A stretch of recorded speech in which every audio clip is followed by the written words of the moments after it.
But these pedals are awesome just on their own. I'm a really big fan. These are the ones that I was showing you. So let's say we're going to go more based on delays and reverb. Ooh. Well, we have two key components that are, well, technically three key components, but two pedals, because I have the Quasar dual delay, and it's based on, one circuit's based on the Keeley magnetic echo, and the other is the Earthquaker Devices Space Spiral. And it pulls you in, and everything you possibly need can be dialed in. It's capable of creating all kinds of soundscapes, but the internal gain trim pot from the Keeley magnetic echo, I wanted to put that on the outside. I didn't want to have two different types of screwdrivers and remove the back plate and fiddle with everything. I built it as though I were going to be using it in the studio or live, because I am, based on how I would use them, and I believe they're versatile enough that other people would get use out of them. I could be wrong, but I doubt it. Now, I digress. The Keeley magnetic echo, right, it has the gain trim pot on the inside. The original design has it with the trim pot on the inside for your gain structure. I want that as a knob on the outside, so I made it as a knob on the outside, and it really makes a difference, because it's your preamp will be going through that, so you can have something that's super clean and kick that bad boy on and boost the gain from it, and you will get a lot more headroom. And like I said, it's hardwired to the surface, so you can have, instant grit gratification is what I have been calling it, or referring to it.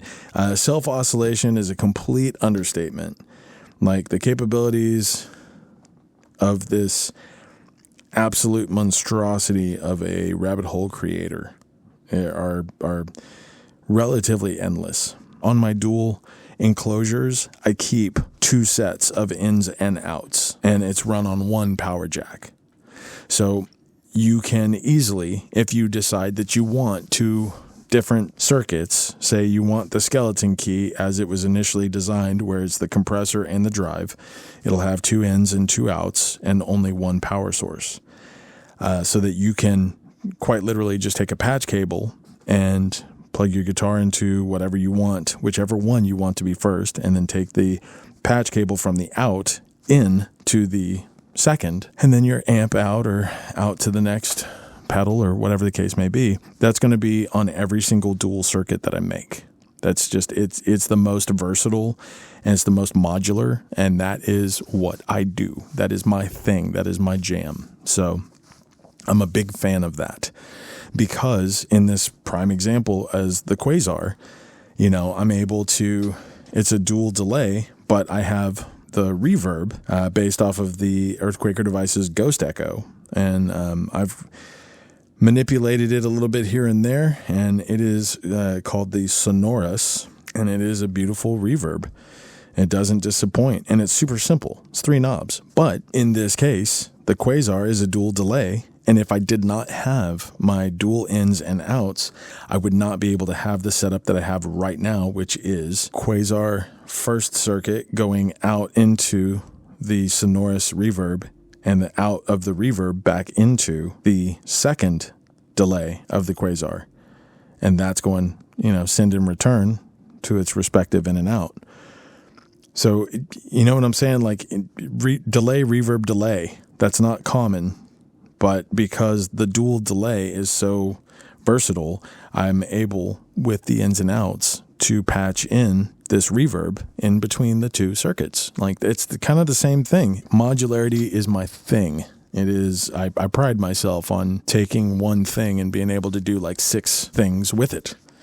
So again, I digress. Let's see, the left side, or excuse me, when you're looking at it, the right side of the Quasar.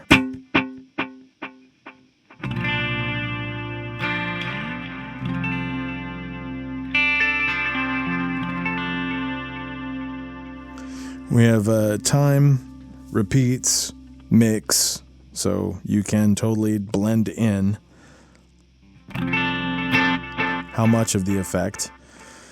And then you have depth, shape, and rate.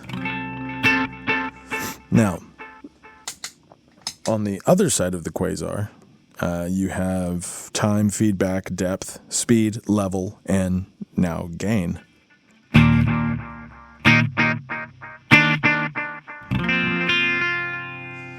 Let me show you if you put one into the other.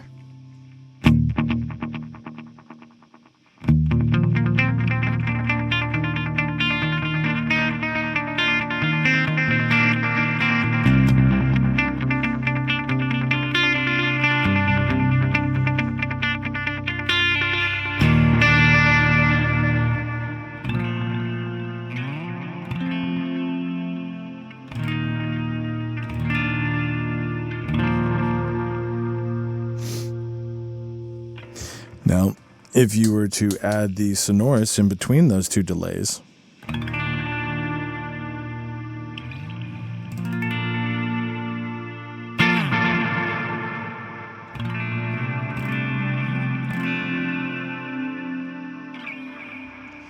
if you were to put the compressor in front of the amp and then running into those,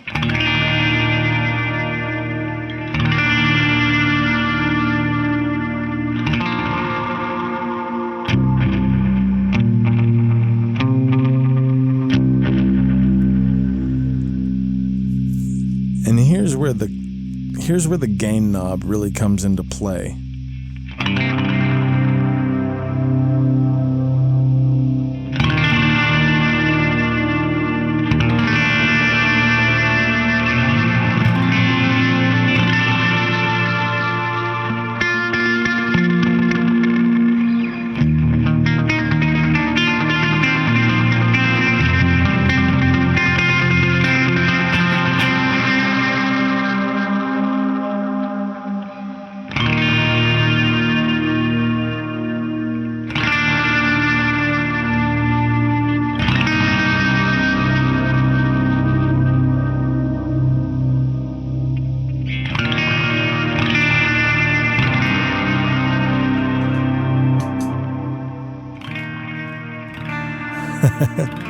That's without the compressor.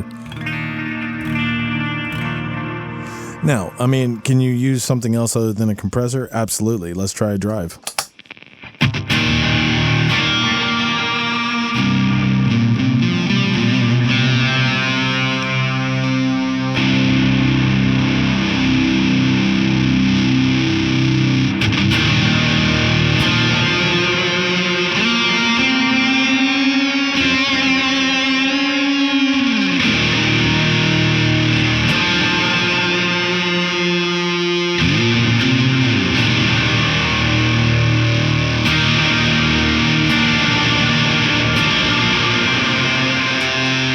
Turn the reverb off between the two delays.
that's the lowest gain overdrive I've got.